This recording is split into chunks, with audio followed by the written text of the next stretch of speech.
So we left in having to construct the truth table for this specific proposition. So let's construct the truth table. As you can see, we have three propositional variables, P, Q, and R. So we're going to have 8. That's 2 raised to 3, that is 8. So we're going to have 8 cases or 8 conditions. And just like what we did before, there we go, we'll just fix P. So we're going to have, again for P, 4 truths and then 4 false. 1, 2, 3, 4, 1, 2, 3, 4. 2 alternatings for Q, true, true, false, false, true, true, false, false, and then all alternating for R, true, false, true, false, true, false, true, false. Again, it doesn't have to be necessarily this way. Let me just fix that. There you go. As long as you'll be able to have 8 and they are these possible combinations. It doesn't have to be in this order. So let's now continue our table. We have a not P and a not R. Not P and a not R. So we have to take note of those. Alright, there you go. So all 4 false and then all 4 true. So not R is alternating false, true, false, true, false, true, false, true. Now we're ready to go to the other propositional forms. Not P and R, not P and R, so false. Since all of these are false, so this can be automatically false, false, false, false, false. True and true is true. True and false is false. True and true is true. True and false is false. So there you go. Then we will also have Q and not R. So Q and not R.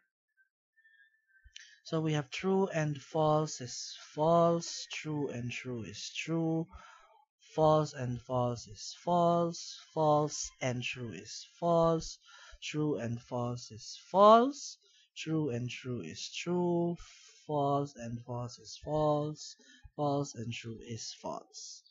And then we now have to get the implication of that not P and R implies Q and not R. What would be the truth value for this one? False implies false is true, false implies true is true, false implies false is true, false implies false is also true, true implies false is false, false implies true is true, true implies false is false, and false implies false is true. And now this is our truth table for this specific propositional form. Now, if P is false, Q is true, and R is false. So here, if P is false, Q is true, and R is false, the entire statement would be true. So that is the truth table for this specific statement. However, as you can see, it might be quite time-consuming to write separate columns for each of the propositional forms that we see in the entire complex propositional form. So we have actually an alternate method or an alternative in doing our truth table. So we will be asked to construct a truth table for this.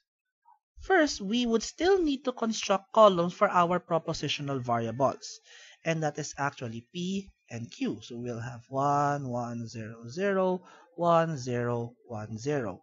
However, we're going to separate that. Actually, the lines are not needed. It's just I would like to be very specific with that. Then I would now write the entire statement here. There. And we are going to use these specific statements. I wrote them a little bit far apart. Wait a moment. There you go. I wrote them a little bit far apart because they will serve as the actual headings of our columns. So, for example, here, for P, I would just need to copy my column of P from the one outside. Now, would it be that confusing? The one that we have to determine is what is the last column that we would have. Remember that the entire thing is actually a disjunction. So this is the main operator that we will use. Hence, this is the last column that we would need to check. And as we do, we always check the ones inside first. That's what we are doing right now. So instead of adding so many columns and then rewriting them, we can just use the entire statement, and we just have to be careful in placing the columns for our truth table, such as this one. Instead of creating another column for not Q, we just write it here. So not Q, so that's not false, not true, that's false, then true, false, then true. Now, it is easier for us to see that we need to find the conjunction of them. So true and false is false, true and true is true, false, false and true is false. Now, this is where one of the things we have to be careful as well.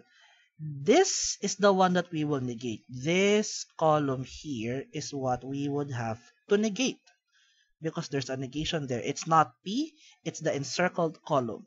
So not false is true, not true is false, not false is true, not false is true.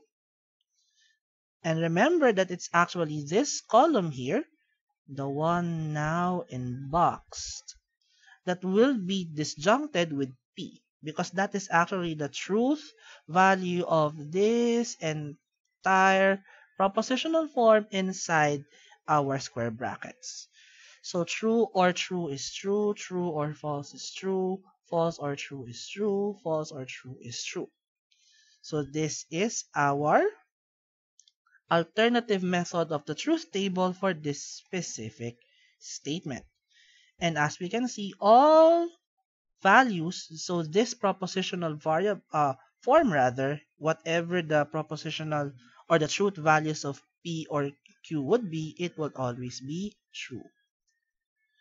So it's your turn. Pause the video and try to construct the truth table for this specific statement.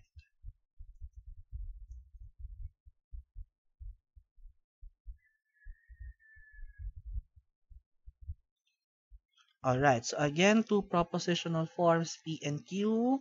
That means we have four cases, true, true, false, false, true, false, true, false. And then I will write not P or P and Q. So for not P, I will just have false, false, true, true. P and Q, I will just have to copy P and Q here. True, true, false, false, true, false, true, false. Then for end, true and true is true, but the rest would be false. So this one is what I have now to disjunct with not P. So therefore, I would have false or true is true, false or false is false, true or false is true, true or false is also true. So this is our truth table using the alternative method for this specific propositional form.